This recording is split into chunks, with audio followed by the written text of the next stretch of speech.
Hi guys, and welcome to the How to Build Muscle and Lose Fat Step-by-Step course tutorial.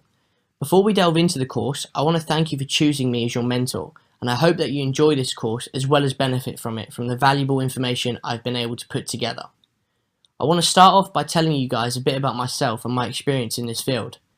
I have a BTEC Level 3 Sports Science Extended Diploma which I studied for 2 years at college, as well as studying sports rehabilitation at university for 3 years. So I know all about the body's functions from the skeletal system to the muscular system and how they work together.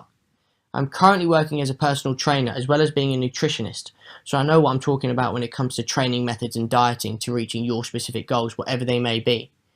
The main question I wanted to answer for you guys today is, why did I create this course? I created this course to help anyone who is confused on this topic of building muscle and losing fat and being able to maintain it. There's a lot of confusion on this topic on the internet, of articles saying different things confusing you guys, and I want to be able to clear the air. And like I said before, in this course I'm going to be able to tell you everything you need to know from building muscle and losing fat to what foods you should be eating and what training methods are best for getting to your ideal body shape. I know you guys are eager to learn, so I'm not going to drag this intro out any longer. So without further ado, let's get into it. Hi guys and girls, welcome to the course overview. In this course, I'll be going over the fundamentals for how to build muscle and how to lose fat in the most efficient way possible. Also, I'll be showing you great exercises with perfect technique that you can perform at home if you have no access to a gym, which will help you increase your muscle size or burn fat depending on your goals. All of this will be combined with nutritional guidance as for what to be eating and what to avoid, and how to calculate your macronutrients, which is a very important part of what your body needs to either build muscle or lose fat, through calculations like determining your body weight, your body type, the amount of exercise you perform weekly, and your weight goals, etc. We'll get into this in more depth further down the line, and you'll be able to understand what I mean. I've split this course into 5 sections to make it easy to follow and understand. I've labelled 5 sections, so you've got the introduction, how to build muscle and how to lose fat, fitness, nutrition, and my personal recommendations like supplements, etc., and my overall fitness recommendations for your overall health and well-being. In each section, I'll provide valuable details that you'll need to really grasp in order to understand the process of being able to gain muscle or lose fat effectively. You'll learn something new every step of the way in this course, and by the end you should have gained some newfound knowledge that you can take with you and then apply to your life to help you reach your personal physical goals, whatever they may be. Well, let's just get to it, guys. I'm looking forward to it. Hi guys, and welcome to the How to Build Muscle simplified segment of this course. In this segment, I'm going to break down how you can build muscle in the easiest way possible with little confusion. Even though the process of building muscle is simple and logical, there's way too much confusion when it comes to this particular topic due to contradictory all over the internet, with people saying different things and articles also saying different things. So I'm going to simply clear this up for you and teach you exactly how you can build muscle effectively. Building muscle isn't an easy walk in the park by all means though, but I'm going to break it down step by step what happens exactly when you're trying to build muscle. From personal experience, the best way to build muscle is to use this formula. And the formula is: train hard, get plenty of calories, and get enough rest, which will result in you building muscle effectively. It's easier said than done, but if you follow this super simple structure, then you'll have no problem in building muscle through being consistent and dedicated. When you work out at the gym or at home, wherever it may be, you're always putting your muscles under stress. This stress causes your muscle fibers to tear, and it's then when your body needs calories in order to repair itself and build new muscle tissue. Let's look at the muscle building plan in more detail quickly. So first things first, when you train, whether this be at the gym or at home, like I said before, if you don't put your muscles under stress, then they won't adapt, meaning that they won't have to grow. There are many ways to train, and I'll go over the 2 different types of training further down the line in the course, which is hypertrophy training and strength training, and the differences between them. The second part of the muscle building plan is diet. This is the most important part from my personal experience. You can train as hard as you want, but if you do not supply your body with energy, for example like carbs and protein and healthy fats, your body will not be able to naturally repair itself, meaning you won't be able to build muscle. You need to provide your body with enough calories in order for it to build muscle tissue. This is a process, and this process is called being in a calorie surplus. I'll explain more about this in a topic under the nutrition segment of this course in more detail for you to understand. It's simply just you need to be able to take more calories in than you burn out. If you look at this picture here, you'll be able to see we've got a little a balance equation. And if you were to, here's an example, if you take in the same calories as you expend, you'll maintain weight. If you take less calories than you expend, you'll lose weight. And if you take in more calories than you burn, you'll gain weight. This is called being in a calorie surplus, and this is what you need in order to build muscles. You need to eat more than you expend daily. It's that simple. You need to provide your body with enough calories in order for it to build more muscle tissue. And like I said, I'll go further into this, further down the line in the course when we get into the the nutrition section of the course. Now, I cannot stress enough this third point: sleep / rest.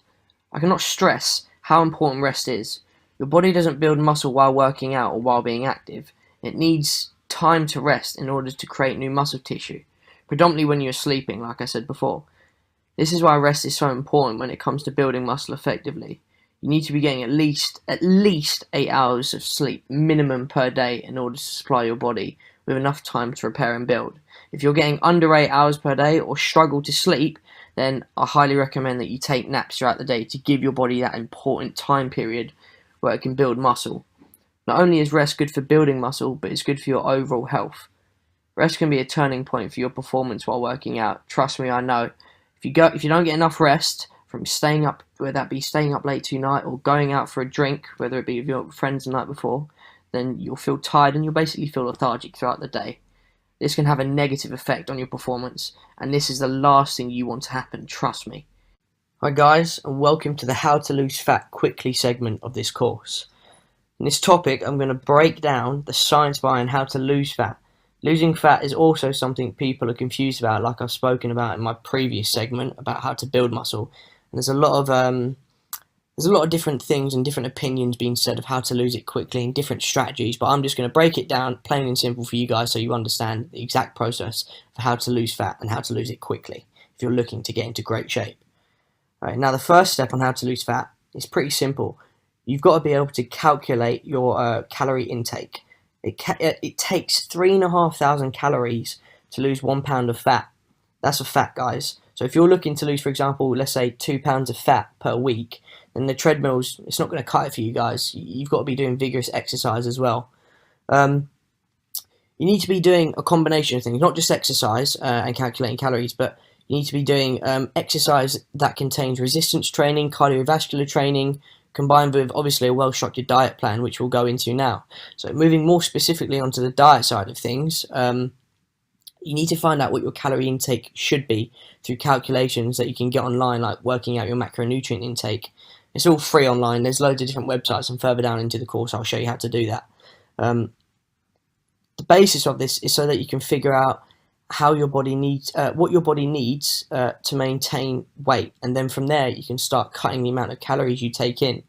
So normally cutting about 500 calories per day will result in a total of 3,500 calories less per week, which should help you reaching a goal of losing 1 pound of fat per week.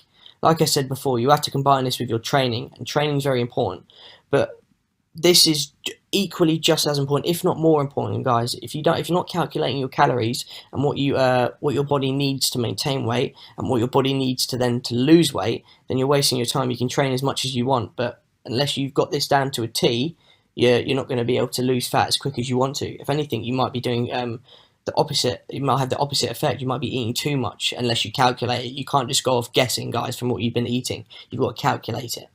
Right. So moving on to training. This is just equally as important. Like I said, you need to be training insane or remain the same. It's that simple. It's my favourite saying: train insane or remain the same.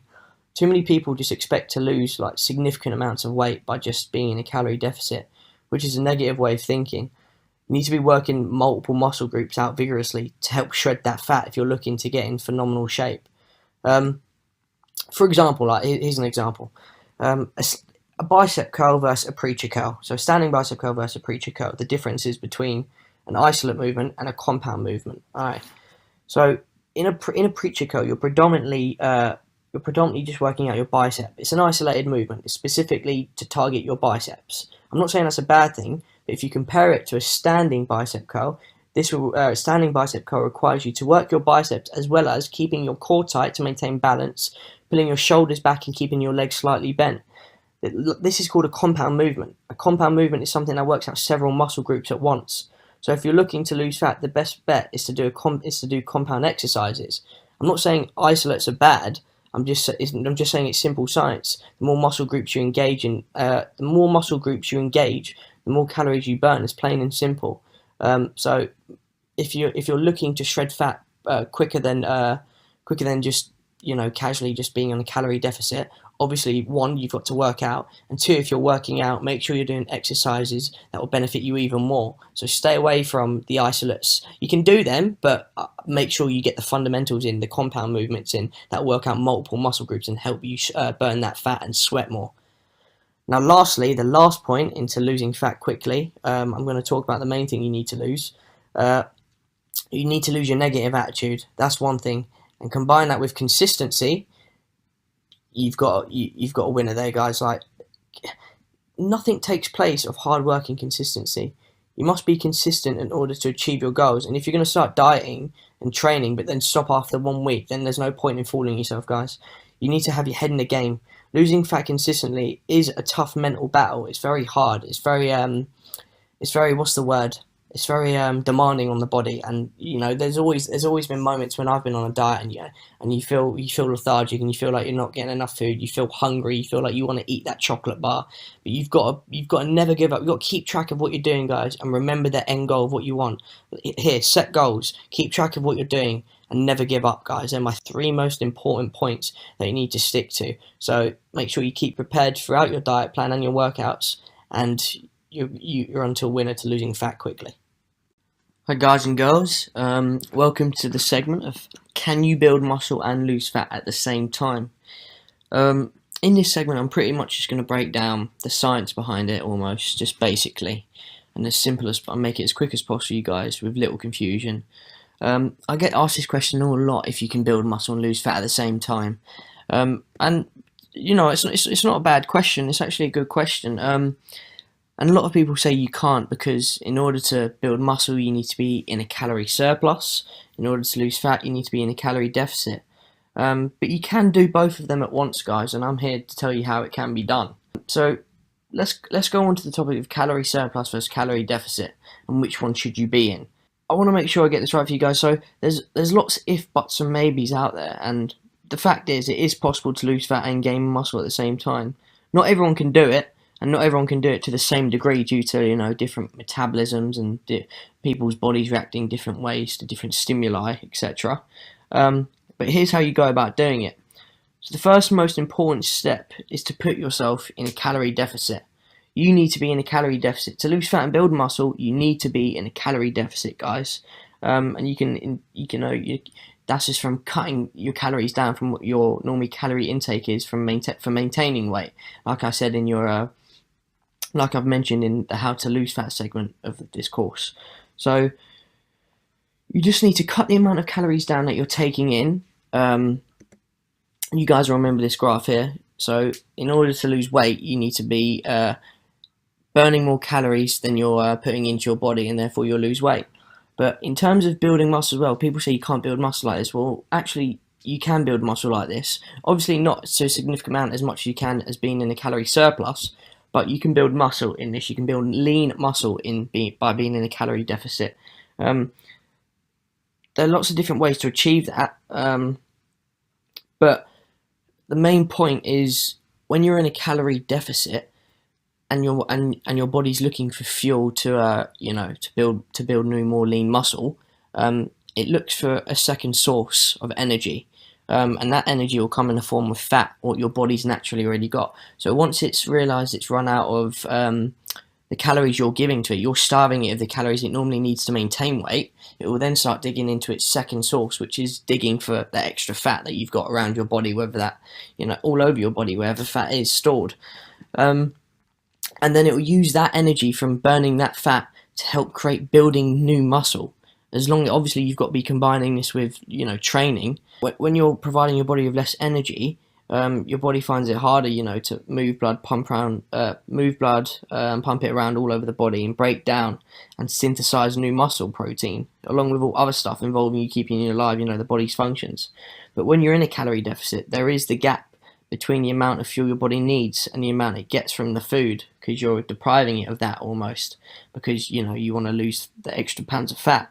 So it starts looking for something to fill in that gap, and in most cases that something will be a large pool of chemical energy, aka fat, stored in your body. The answer to the question overall is yes, you can build muscle and lose fat at the same time, guys. It is a difficult procedure, and it's not easy to be done. I'm not saying it's easy by any means, but it is possible, guys, and it's been proven in many studies, like from universities and scientists. It can be done. You can lose fat and build muscle at the same time if you want to. It does have different effects depending on if you're a beginner, for example, in looking into the fitness industry. Beginners tend to they build muscle a lot quicker than people who've been going to the gym for years. They find it hard to build muscle. So it does vary for different people, but that only comes with experience and how long you've been doing it. But regardless of however long you've been working out or been dieting for, it is possible, guys. Hi guys, and in this segment I'm going to quickly talk about, can you build muscle or lose fat through home workouts? So firstly, we're going to talk about the benefits and the negatives of working out at home. So let's jump into it. So what are the benefits of working out at home? 1, there's no membership fee like there would be at a gym. 2, it eliminates the travelling to the gym. 3, it's more convenient, so if you've just had a hard day's work and you haven't got time to go to a gym, it might be more convenient for you to work out at home. And 4, there's no queuing to use gym equipment. So for example, if you're at the gym, there's been many times where you might be waiting to use a particular machine and you have to wait for someone to finish their sets and reps, and all you want to do is get your exercise done and leave the gym as soon as possible. Now, what are the negatives of working out at home? 1, you need to use your imagination to maintain interest in your training. So this is very important. This is a key point, and I'll get back to that later on in this video. 2, it can become demotivating training alone. 3, you're likely to be better suited to equipment at the gym. And what I mean by this is there's going to be equipment at the gym that might isolate muscles better than a particular exercise at home. And 4, there's no social aspect. And I put for some in brackets because some like to be by themselves and get through their workout as quick as possible, whereas others like to take their time and speak to people, have the social aspect like being at a gym. So that might be a negative of working at home for someone like that. Now, going back to that point I said about having a good imagination of being at the gym because you've got to be inventive with your exercises, this brings me on to this example of a push-up. So here I've got, there's a guy doing a wide grip push-up. He's trying to train triceps, and he doesn't know what to do once he's, he's doing 12, 15 reps easy, and he's just doing it over and over again every day, working out at home, whatever it may be. So what does he do? What can you do? This is where you've got to implement the progressive overload principle into your session, guys. As well as I told you about doing it in the gym, you've got to do it if you're at home as well. So you've got to make it more difficult and more demanding on the body, so you get a response for it to stimulate, protein synthesis in order for you to grow if you want to gain size. Or if you're trying to lose weight, you want to, look to get those reps in, get your heart pumping as fast as possible. Stuff like HIIT training is very good for that because it gets your heart pumping as fast as possible, and then you have like short breaks, and it's good to, burn fat really quickly. But moving back onto, how can you improve an exercise, progress to a different exercise. So you've got a wide grip push up here if you're training triceps, and if you want to make it harder, an example might be you might want to go to a diamond push up because that will isolate your triceps more.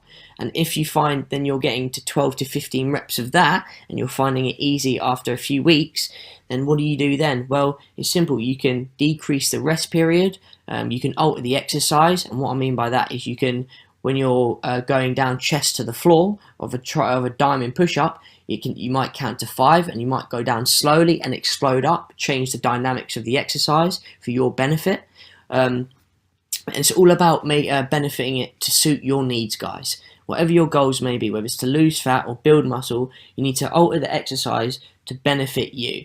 So there's many variations you can do of different exercises. It's all about implementing that progressive overload principle in order to get the best out of your sessions at home. So if you're going to work out at home, make sure you're inventive with your exercises and make sure you push yourself to the limits where you know you're going to make progression quickly and efficiently. Hi guys and girls, welcome to the progressive overload segment of this course.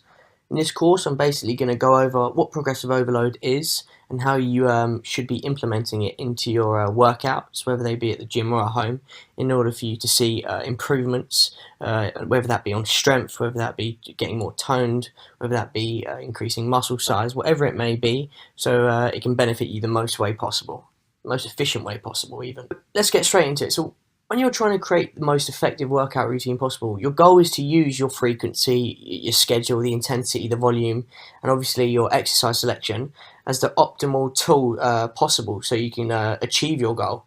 And if you do that correctly, you're pretty much guaranteed to get the best results you can, right? Well, that would be true, but unless, of course, if you happen to miss one important component out of that, which matters the most, which is progressive overload. This is like progressive overload. It's a component that can turn the most perfect workout program into a waste of time, a load of garbage, useless.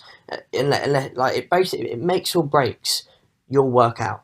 Progressive overload is absolutely key for a successful workout program, and I'm going to tell you why.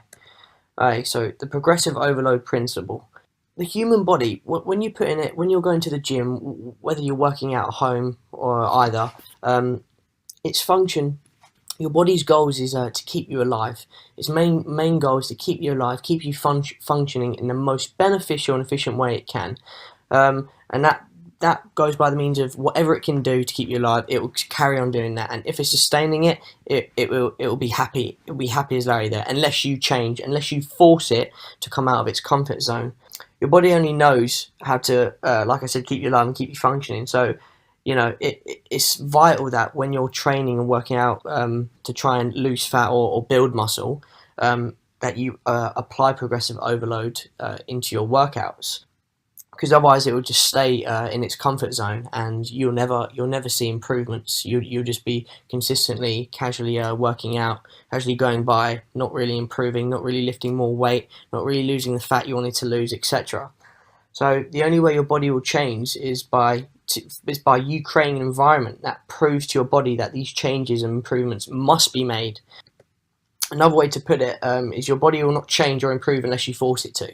No matter how perfect your workout is, muscle will not be built, strength won't be gained, your performance won't be enhanced unless you show your body that these are things that need to happen in order for it to survive. So here's an example in a picture. Like, you put the load in, it adapts, and then it will stay at that level unless you increase the load again, and then it will adapt again, and then you increase the load. It's literally like that. It's a platform to build on. Progressive overload principle. Okay, so what is the principle for progressive overload? So in order for your body's muscles to grow, performance to enhance, strength to increase, then the human body must be forced to adapt to a tension that is of higher demand than it has ever experienced before. So what does this mean exactly? It means if you lift the same weights or do the same amount of reps that you've been doing for 10 years, 5 years, 20 years, whatever it may be, nothing will ever happen. Your body will never have to change or improve in any way. You will only maintain your current state. But however, if you increase the demands that you're placing on your body by increasing the weight that you're lifting at the gym, or changing the exercise that you're doing at home, making them harder, more difficult, so it shocks the body, then it will increase the demand on the body, and the body will have to meet that demand. So then your body will have no other choice but to make the necessary changes and improvements that will allow it to adapt to this environment and remain capable of performing the tasks. So basically, you can't keep lifting the same weights and consistently keep doing it and staying comfortable. Don't keep performing the same exercises or the same amount of repetitions. You've got to change it. You've got to shock the body, because if you keep doing the same thing for a sustained period of time, your body will reach that level, and then it will just maintain the muscle that it's got, maintain the fat that you've got, or maintain the form that you've got. It will maintain it, so it will never be forced to improve. So by changing your workload or the intensity that you're working at, you're then forcing your body to adapt, and adapt is the key word here, guys. You want your body to adapt, so then you can increase the workload again. in order for you to tell your body that it needs to survive. So you need to tell your body to adapt, to make improvements, so they can keep up with the physical work that you throw at it in the gym or at home.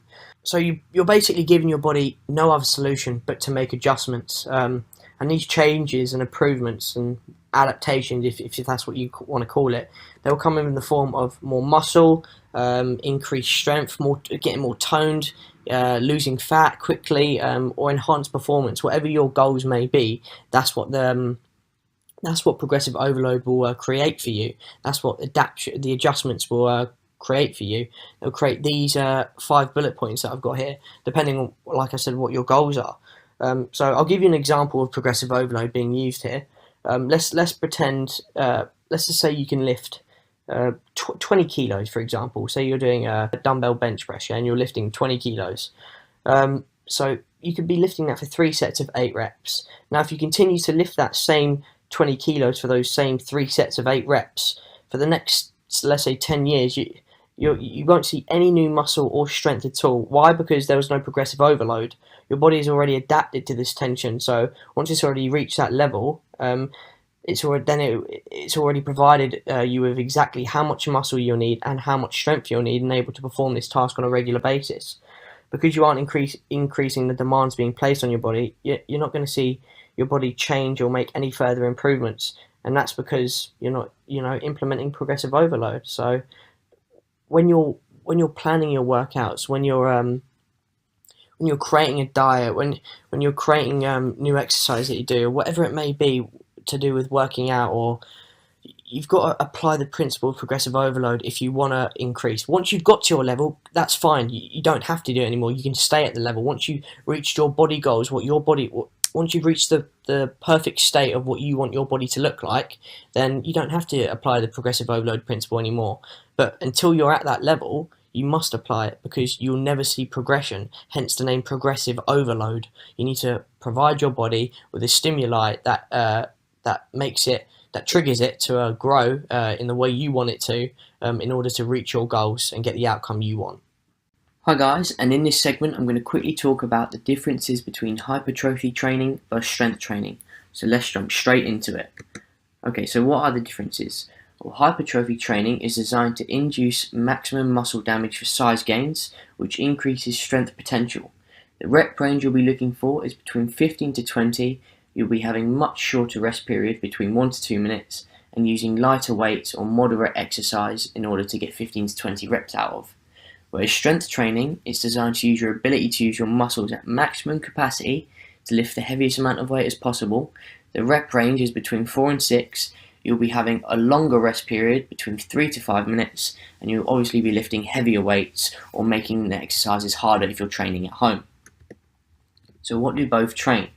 Well, hypertrophy training, aka high volume training as I like to call it, is used for increasing muscle size. It also helps increase your heart rate, and it helps decrease your body fat. That's why when you see professional bodybuilders or fitness models getting ready for a competition, rarely will you see them do any sort of strength training. It's all hypertrophy training. Why? Because hypertrophy training means higher volume, higher reps, high amount of sets, giving you that pump feeling while also keeping their heart rate high, allowing them to burn fat with their metabolism being in overdrive. Hypertrophy training basically creates micro tears in your muscle. That high amount of volume, that amount of stress you're putting your muscles under, creates micro tears in your muscle fibers, causing them to grow, causing them to get bigger. Now, moving on to strength training, which I like to call lower volume training, the overall goal is to increase your overall strength. You're lifting in less volume and you're lifting much heavier weight compared to hypertrophy training. This is why you see professional bodybuilders strength train when they want to bulk and add some overall size to themselves. So strength training helps keep their heart rate much lower so they don't lose so much fat, which means their metabolism will not go into overdrive.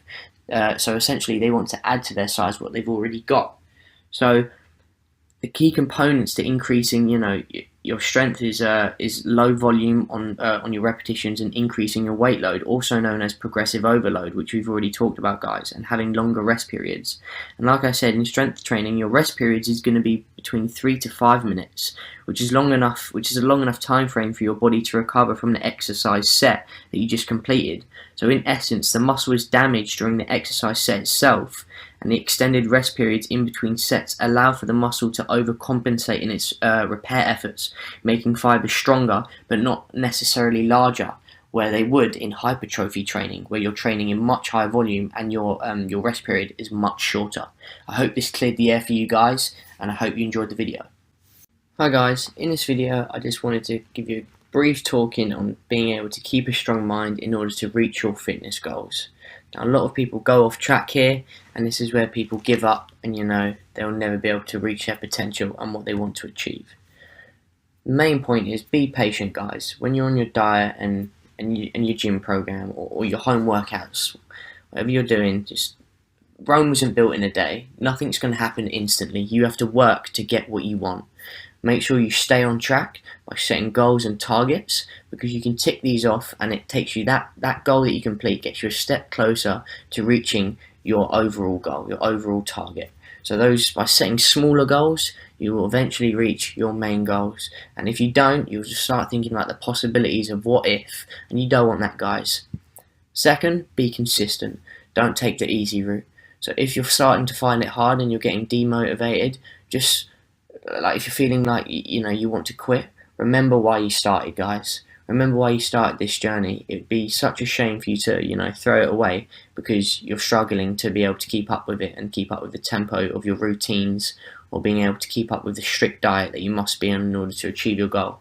So make sure, guys, if you're going to start a gym program or a fitness program, any sort of model, make sure you go into it with an open mind, strong mind, and keep on track of your work, guys. Keep setting goals, keep achieving your targets, because one day you will get there and you'll really be thankful for why you started and why you kept the grind going. Hi guys, and in this segment I'm going to talk about the importance of sleep. So you guys probably all understand how important it is to have your rest days as a part of your fitness routine, but have you guys ever considered how much sleep you get every day can affect your overall performance? Well, sleep is important for both mental and physical health, helping you relax, de-stress, and repair your body. But if you don't get enough sleep, your workouts can be affected. And that's why you see like the top athletes, they get more sleep than others because they're working so hard. So they need to repair their body for similar amounts of time so they don't injure themselves. It's a great injury prevention, believe it or not. So getting that extra hour at night or having a nap in a day can really help improve performance, as well as keep your body in the fittest possible state. Being active during the day, making sure you have a good night's sleep, can also boost your energy levels for the next day, allowing you to continue with your normal routine. However, without sleep, your energy levels will be heavily reduced, and this can build up over a period of time if you're not getting enough sleep, and it can really affect on how your body works and how it functions throughout the day, whether that be at work or at the gym. So make sure you have a fair amount of sleep depending on how much you work during the day, guys. Getting enough sleep allows also your glycogen levels in your body to increase, and this will then be built onto the glycogen from your food that you eat.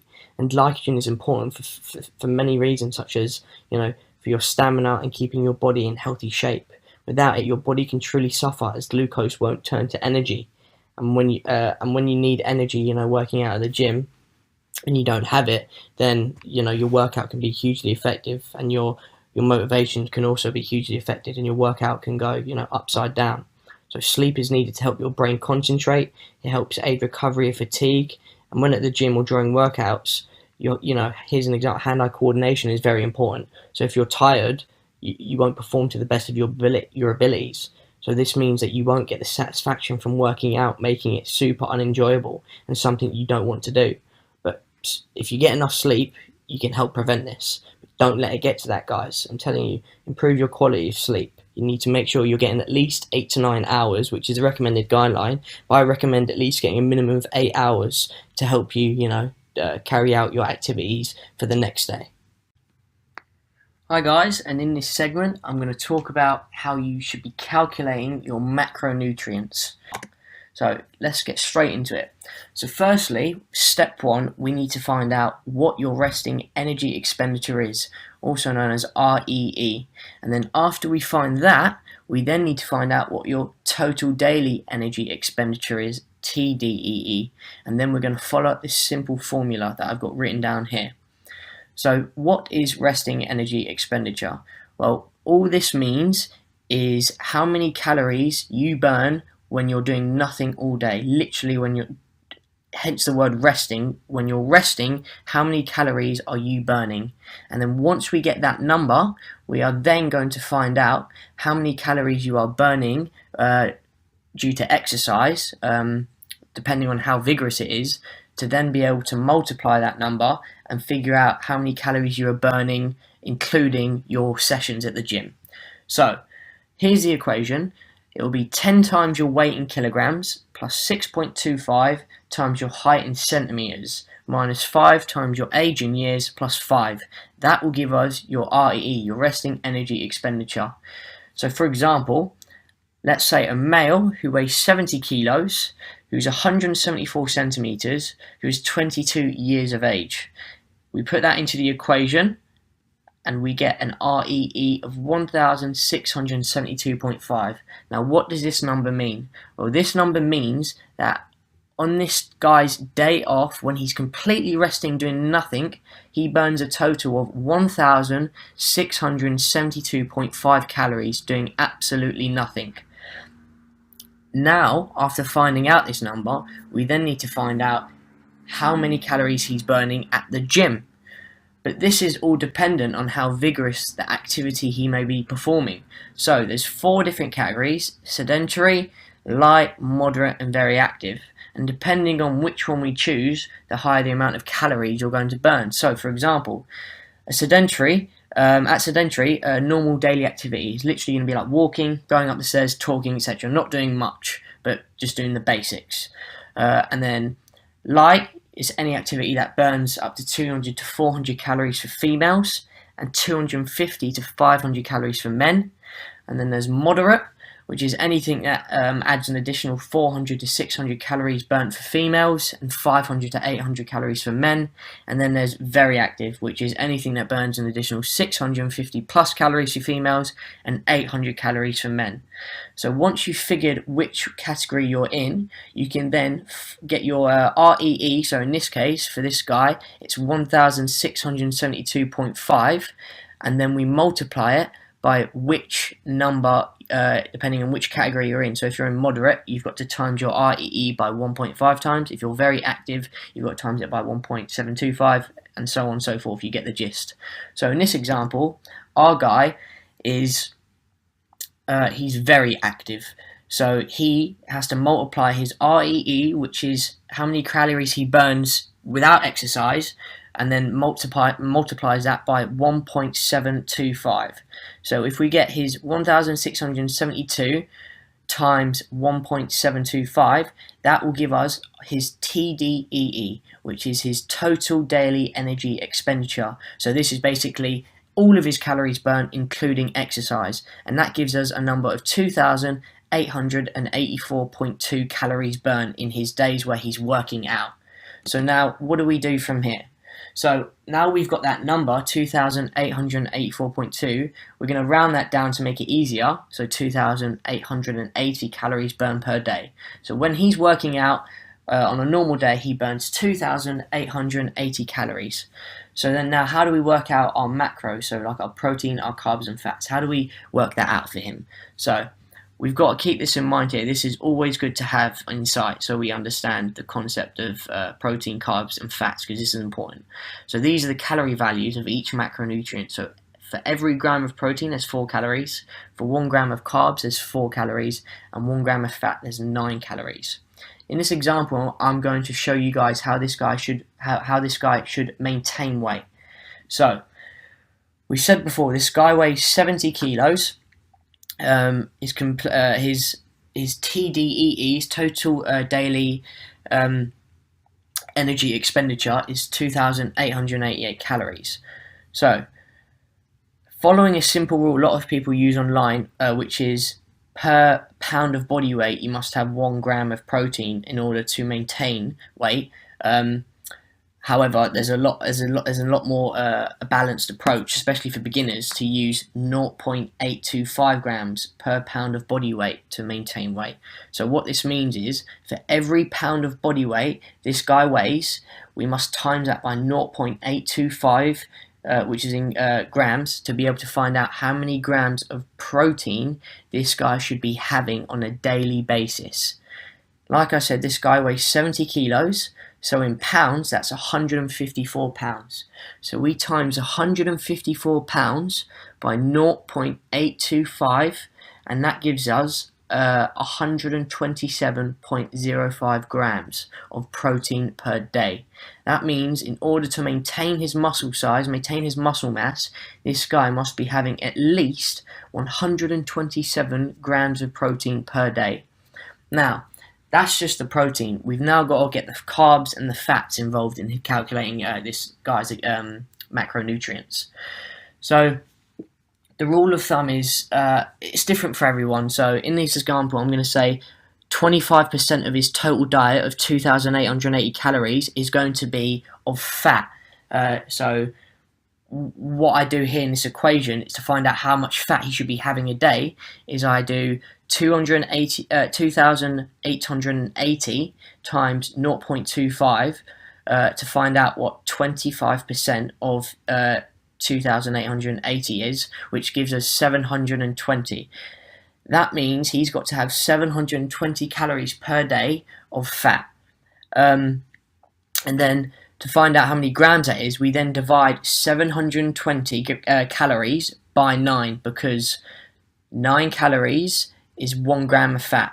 So therefore, how many 9s going to 720 will give us the amount of how many grams of fat he should be having per day.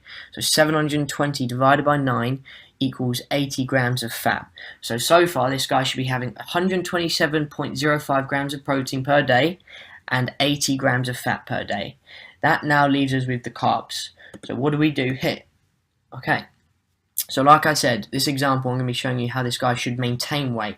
So he's got to be eating 2,880 calories to be able to maintain weight, because he's burning 2,880. So if he puts 2,880 back in, he's literally nothing would have changed. He's going to be able to maintain his body composition. So we figured out the protein, we figured out his fat. Now how do we figure out the carbs? So what we do here is, from subtracting the amount of calories in our protein and fat from our total daily energy expenditure, our TDEE, we then allocate the rest of the remaining calories to our carbs. So finding out what 80 grams of fat is in calories, and finding out what 127.05 grams of protein is in calories, we can then minus that off of the total, which is 2,880, to find out how many calories are left in order to allocate to carbs. So protein, 127.05 grams is 508.2 calories. Fat, 80 grams is 720 calories. Which means if we add those two numbers together and then subtract them from 2,880, we are left with 1,651.8 calories left over for carbs.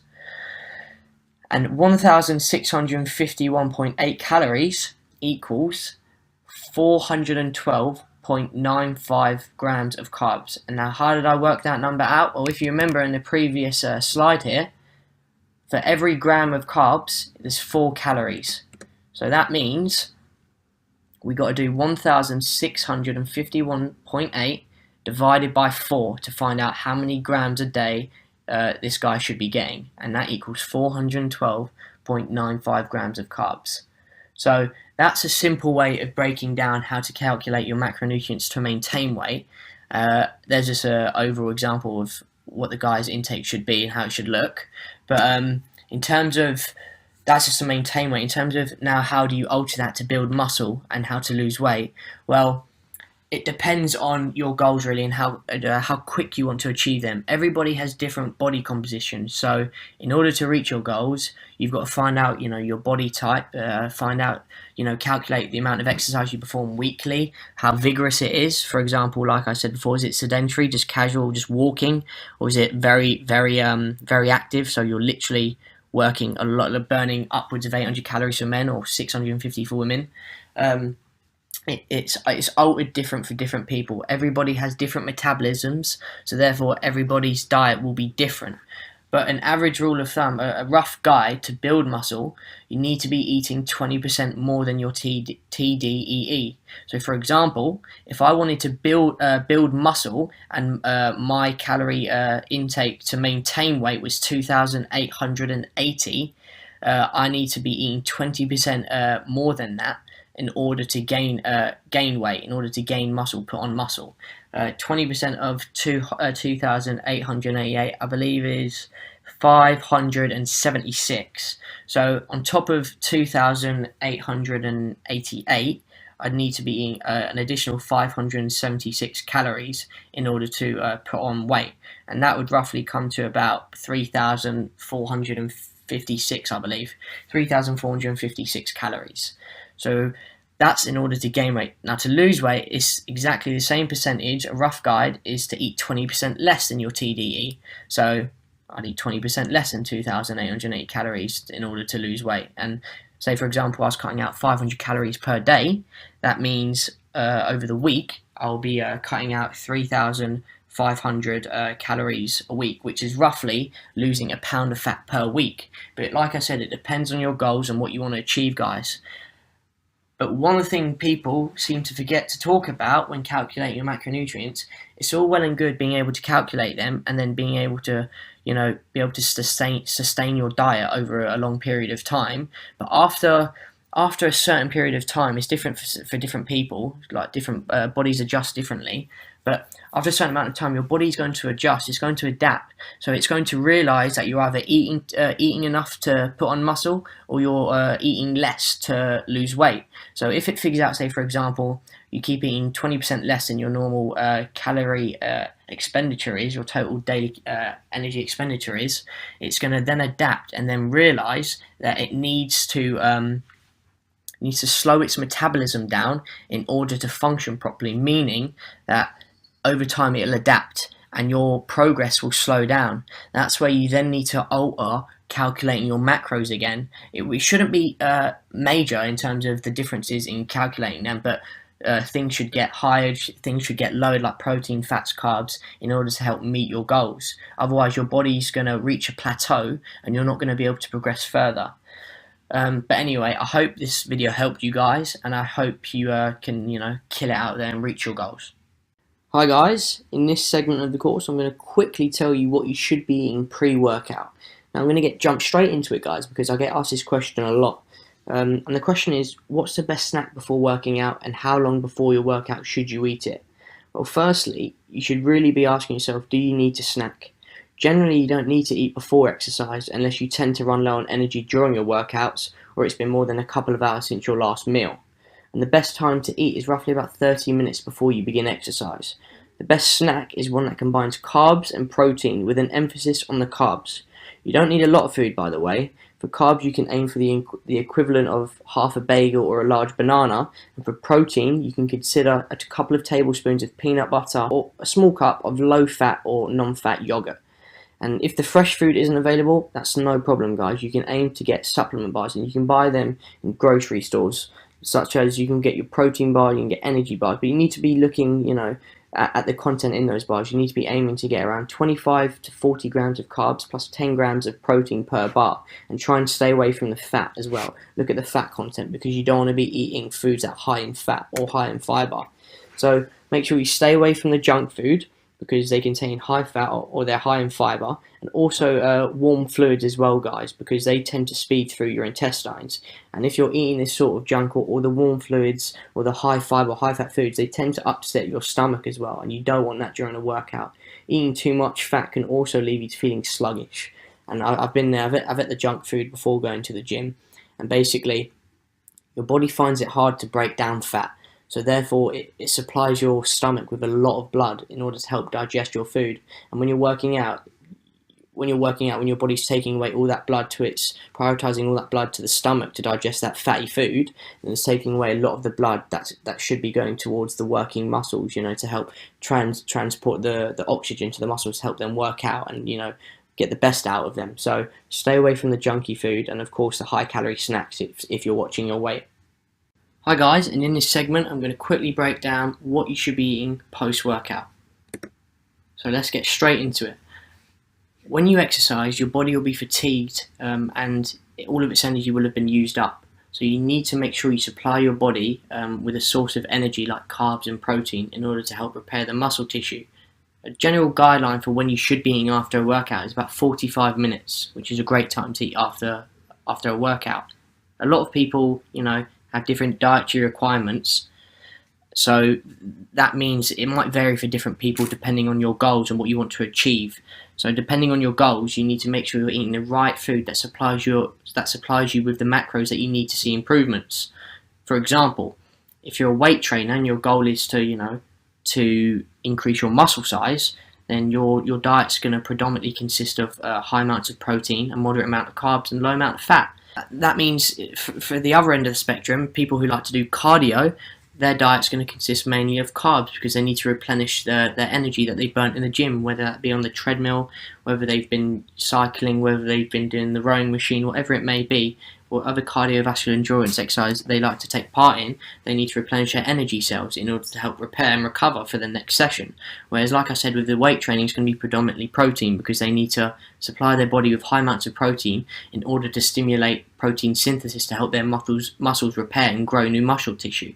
What I recommend in terms of what you should be eating after a workout is very vague. So for protein, you can have stuff like fish, chicken, turkey, which are all rich in protein. And for carbs, you can have sweet potatoes, whole grain pasta, potatoes, brown rice. These can all help increase your glycogen cells and help you repair your energy cells and get your glycogen back into the muscles to help them function again as efficiently as possible.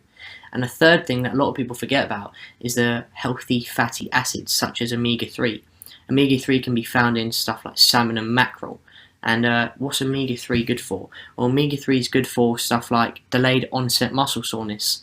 And if you haven't heard of that term, aka DOMS, delayed onset muscle soreness is the period in when your body's recovering from a workout and you've fatigued it and your muscle tissues are damaged and it's repairing, and that's when you feel aches and pains in your muscles the next day and you feel really sore. And omega-3 helps with reducing the amount of pain you feel and increasing the recovery time, aiding you to recovery a lot quicker, which is very beneficial obviously. So I highly recommend you look at your dietary requirements, look at your goals before you plan what you should be eating before you work out and after you work out. So in order to get the most effective results possible. And if you don't have access to fresh food like chicken, your sweet potatoes, your salmon, like your 3 macros, then you can get your macros from substances such as protein bars or energy bars, if you will. I talked about in the previous videos about protein bars, getting a good amount of protein in the bars, a good amount of carbs in the bars, depending on your dietary requirements. Energy drinks also help keep you hydrated and replenish electrolytes, keeping you functioning to the best of your abilities and help you repair. And also, obviously, it's a given water, guys. You've got to make sure you're keeping hydrated at all times, even during your workouts, because water is super vital. We're made up of 60% of water, so we need to keep hydrated at all times in order to get the nutrients all around to our muscles around the body and remove the waste and help us, regulate our body temperature and cushion our organs and joints, which is super important when it comes to working out. So make sure you're eating the right foods, guys, and make sure you're planning out what you should be eating depending on your goals. Hi guys, in this segment I'm going to talk about the differences between cheat meals versus cheat days. So how much is too much cheating? Is it better to do a full day cheat or just one cheat meal? Well, I highly recommend you stay away from cheat days. It's important to know the difference between a cheat meal and a cheat day because cheat days can literally undo your whole week of dieting and training. By breaking it down into a cheat meal, you can keep track of how your body's responding to the increased amount of calories. You want to avoid the overspill effect. This would happen in a cheat day because you're going to have an excess amount of bad calories, and therefore it's going to create a backup of sugar in the bloodstream, which will increase the chances of your body storing fat. Now, what are the benefits to having cheat meals? So, one, they boost your metabolism. Two, it helps keep you strong-minded. And three, it's great for restoring your body's glycogen cell, increasing your energy, which is good for, preparing yourself for the following week when you've got to get back on your diet. For example, when you're on a weight loss diet, you should consume fewer calories than what your body needs to maintain weight. However, over a sustained period of time, your body will grow used to a low-calorie diet and adjust accordingly, which can lead to a plateau effect. This means your body will reach a stage where you've been giving it a low amount of calories and it will adjust to that low amount of calories, and then it will slow down the rate at which you want to make progress to lose weight. So your body will just, the amount of calories, if you were giving it 2,000 calories normally, and then on the diet you're now only giving it 1,500 calories per day, your body will adjust that, and that 1,500 will now be the amount of calories you need to maintain weight. Your body's very clever in adjusting and being able to adapt in certain situations. So by having a cheat meal once a week, it can encourage the body to keep burning those calories instead of just adjusting to the lower intake. This leads me to the last question. When should you eat a cheat meal? The best time to eat a cheat meal is on a training day. If you have a cheat meal on a rest day, you're more likely to store that fat, because on a rest day you burn a lot fewer calories than what you do on a training day. So therefore, if you have a cheat meal on a training day, you give yourself the chance to burn a few of those extra calories off when you're in the gym working out, whether it be at home, whether you're doing cardio, whether you're weight training, whatever it may be.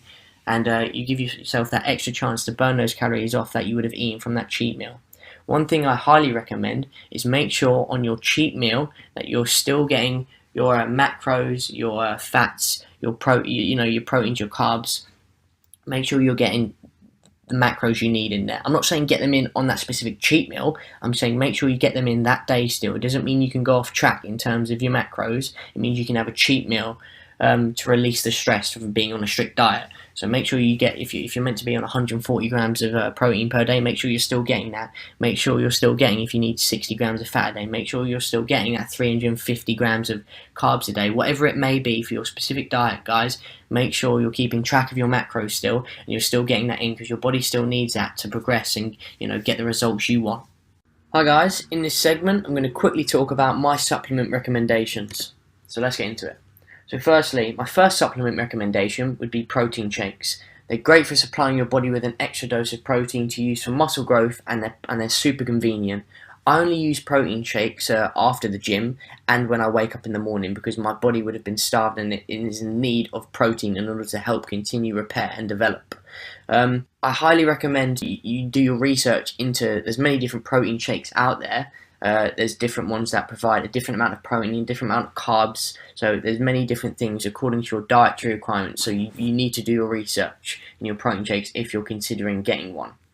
My second supplement recommendation, my last supplement recommendation, is creatine.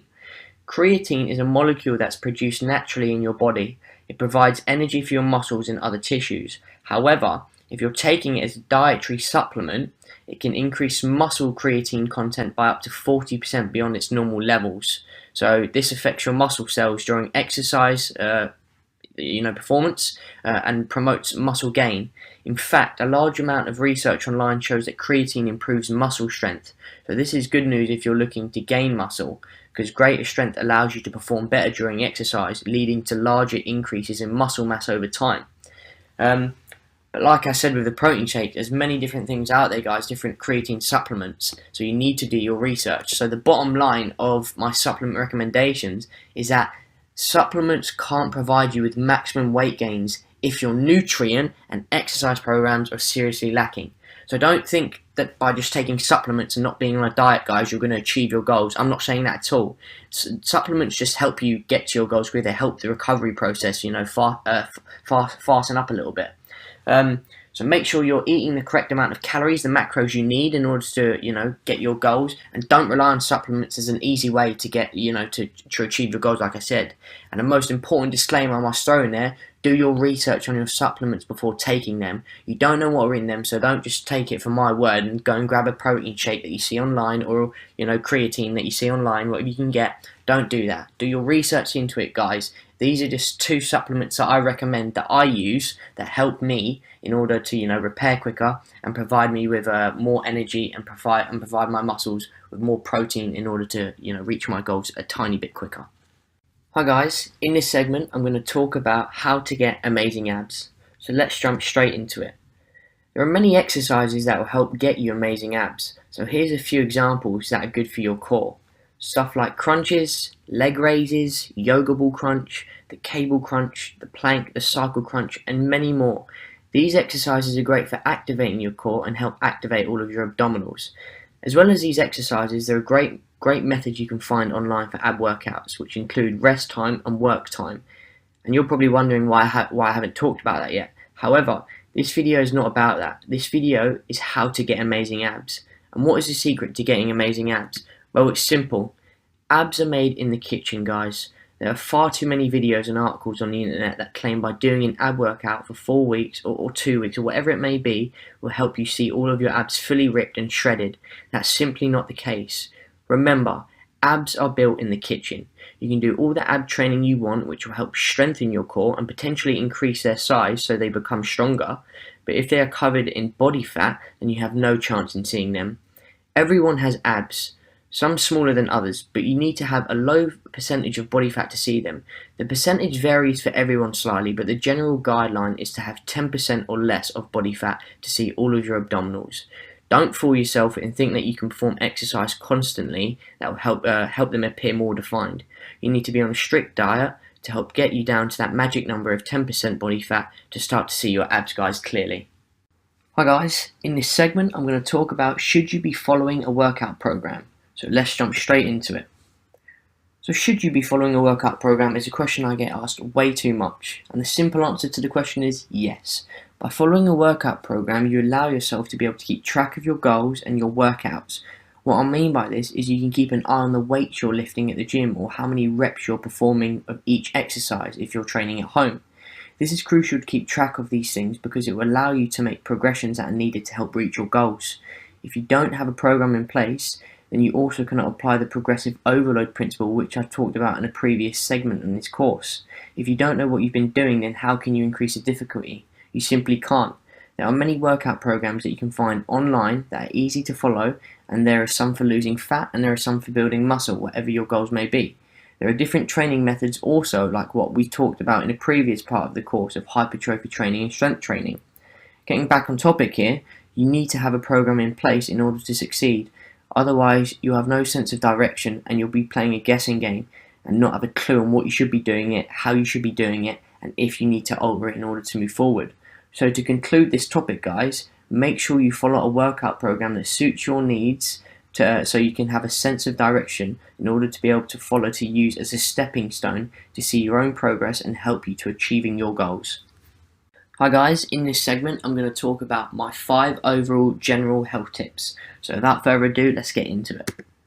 Alright, so tip number 1, think positive and focus on gratitude. What do I mean by this? Well, research shows, guys, by having a healthy positive attitude, it helps build a healthy immune system and helps boost your overall health. Your body believes what you think, so focus on the positive and stay away from the negatives. Tip number 2, exercise daily. Now we all know, or we all should know, how important exercise should be, and we've probably been told that we should be exercising more, or start exercising. But did you know that daily exercise can help reduce all of the biomarkers of aging? This includes stuff like improving eyesight, improving lean muscle, normalizing blood pressure, lowering cholesterol, and improving bone density. So if you want to live well and live longer, you must exercise. Studies show that even a minimum of 10 minutes of exercise per day makes a difference. So do something about it, guys. Go to the gym, or go for that jog, or take your kids to the park. Do something. Get something done every day.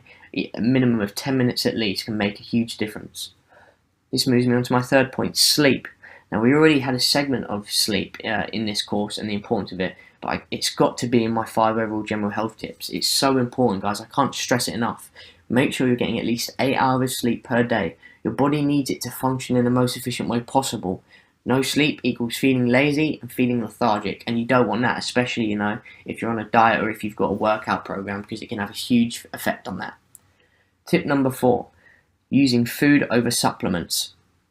Supplements are not a good substitute for a good diet, guys. Although there's many health experts out there that recommend taking multivitamin and mineral supplements that provide 100-200% of your recommended daily value, each and every supplement should be carefully evaluated for purity and safety.